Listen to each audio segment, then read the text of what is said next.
Hi, this is Chapter 16, Promoting Effective Communication. Okay, let's take a look at our learning objectives.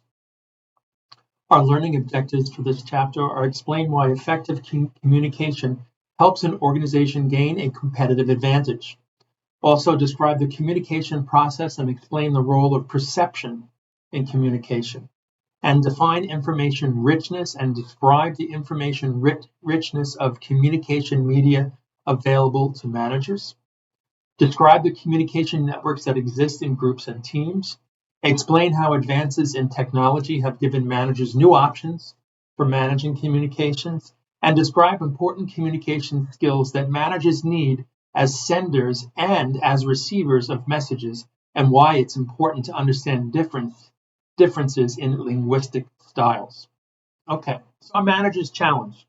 Insights on communicating in the digital age. How can managers communicate effectively as media tools proliferate?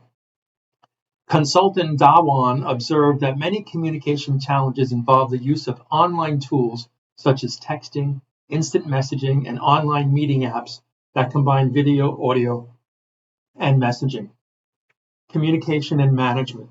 In communication, it's the sharing of information between two or more individuals or groups to reach a common understanding. It's a human endeavor, and it does not take place unless a common understanding is reached. And in the importance of good communication, increased efficiency in new technologies and skills, improved quality of product and services, increased responsiveness to customers, and more innovation through communication. In Figure 16.1, the communication process is described as the following. First, we have a sender, we have a message, then an encoding, and then a medium, and it's decoded by the receiver, and the receiver is now the sender, sends out a message, then we have encoding again, medium, and then decoding by the sender, who is now the receiver. And that's the transmission phase, the feedback phase, and everything in between is just noise. In the communication process, we have a sender, and that's the person wishing to share information with some other person. The message is the information to communicate, and encoding, the sender translates the message into symbols or language. And noise refers to anything that hampers any stage of the communications process. The receiver is a person or group for which the message is intended. And the medium is the pathway through which an encoded message is transmitted to a receiver. And in decoding, the critical point where the receiver interprets and tries to make sense of the message. Verbal communication is the encoding of messages in words either written or spoken. Nonverbal communication is the encoding of messages by means of facial expressions, body language, and style of dress. And there is not a lot of emphasis on nonverbal communication, but some people feel that nonverbal communication sometimes communicates 95% of the message. The role of perception in communication. Perception is the process through which people select, organize, and interpret sensory input to give meaning and order to the world around them, influenced by people's personalities, values, attitudes, and moods, as well as their experience and knowledge. Biases are systematic tendencies to use information about others in ways that can result in inaccurate perceptions. For example, stereotypes. Stereotypes, simplified and often inaccurate beliefs about the characteristics of particular groups of people. It can interfere with the encoding and decoding of messages. The dangers of ineffective communication. Not only can ineffective communication harm the competitive advantage, it can be dangerous. Harvard University studied the risk of doctors' communication during shift changes. Changes in communication reduce risk of adverse events in patients by 30%. Improving communication reduced medical errors by almost 25%.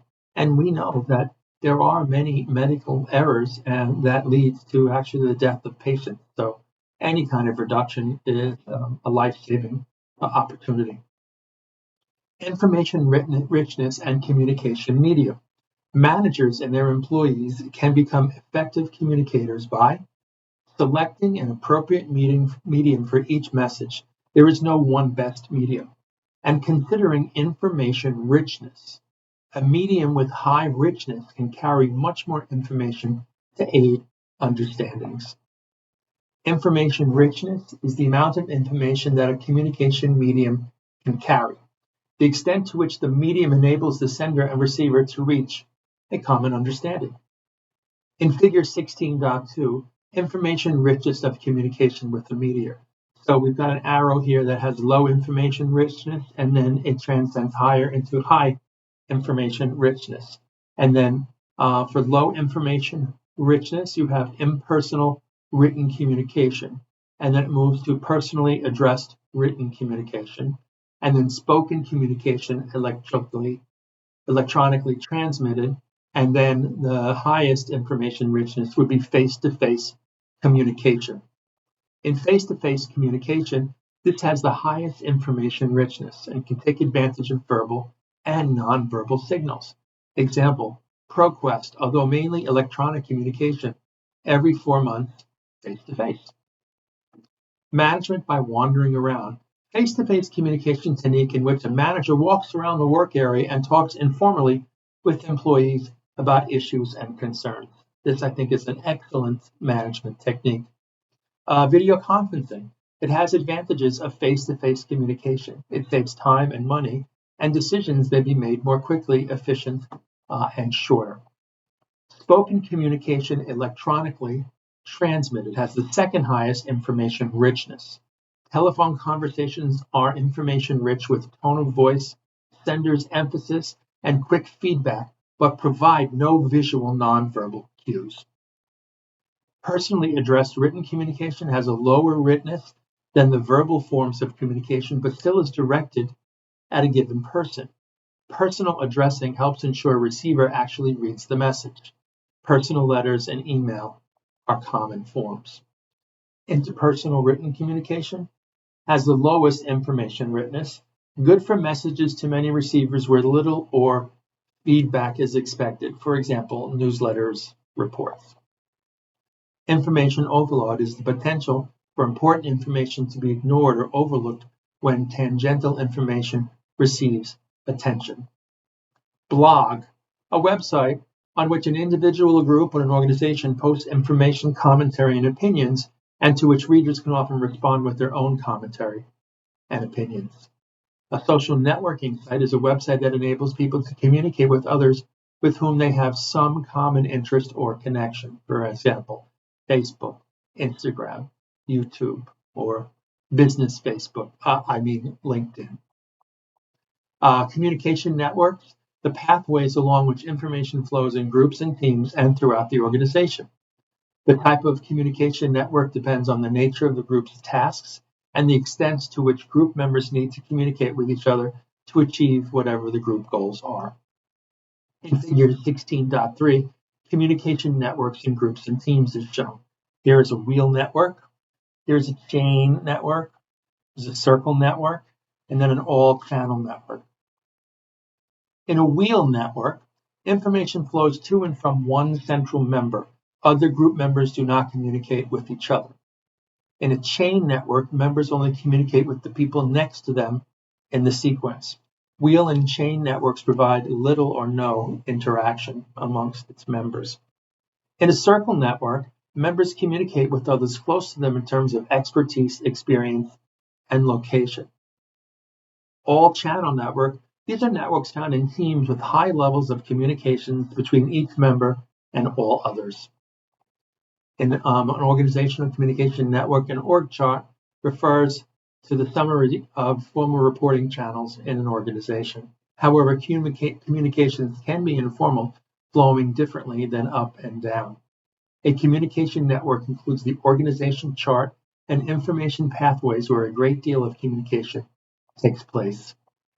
Horizontal communications flow between employees at the same level, and informal communications can span levels and departments. In a grapevine, an informal network carrying unofficial information throughout the firm. In 16.4, this chart shows formal and informal communication networks in an organization. And these all exist separately and interspersed within an organization. You have formal and informal pathways in which communication takes place. Technology and communication. The internet is a global system of computer networks, as we know. 95% of North Americans use the internet. I don't know who the 5% who don't use it are comprised of. Maybe great-grandma and great-grandpa, I don't know. But 2.9 billion internet users are in Asia. And worldwide, nearly 70% of population uses the internet. Intranets are a company-wide system of computer networks. The advantage of internet is the versatility as a communication medium and can be used for several different purposes by people who may have little expertise in computer software or programming. Collaboration software includes programs that promote and facilitate collaborative, highly interdependent interactions and provide an electronic meeting site for communication among team members. It's a site where employees can post, share, and save data, have team-based conferences, and communicate with messages. More efficient than email or instant messaging for managing ongoing team collaboration. And stored documents are only one click away. Zoho projects, Slack, and Basecamp are examples of collaboration software. What are some of the barriers to effective communication? Well, origins with sender, messages unclear, incomplete, or difficult to understand, messages that are sent over an inappropriate medium, and messages with no provision for feedback. Origins with receiver include messages that are received but ignored, and messages that are misunderstood. Then there are errors with technology, messages delivered through automated systems that lack the human element. Table 16.1, communication skills for managers as senders. 7 communication skills for managers as senders of messages. Number 1, send messages that are clear and complete. Number 2, encode messages in symbols that the receiver understands. Number 3, select a medium that is appropriate for the message. Number 4, select a medium that the receiver monitors. Number 5, avoid filtering and information distortion. Number 6, ensure that a feedback mechanism is built into messages. And number 7, provide accurate information to ensure that misleading rumors are not spread. Jargon. Jargon is specialized language that members of an occupation group or organization develop to facilitate communication amongst themselves. It should never be used when communicating with people outside the occupation group or organization, because the messages won't get received because you're using language that is not understood by people who don't use it. Filtering. Filtering is withholding part of a message because of the mistaken belief that the receiver does not need or will not want the information. Information's distortion is changes in the meaning of message as the message passes through a series of senders and receivers. Communication skills for managers as receivers. Pay attention. Be a good listener and be empathetic. I thank you for listening. Have a good day.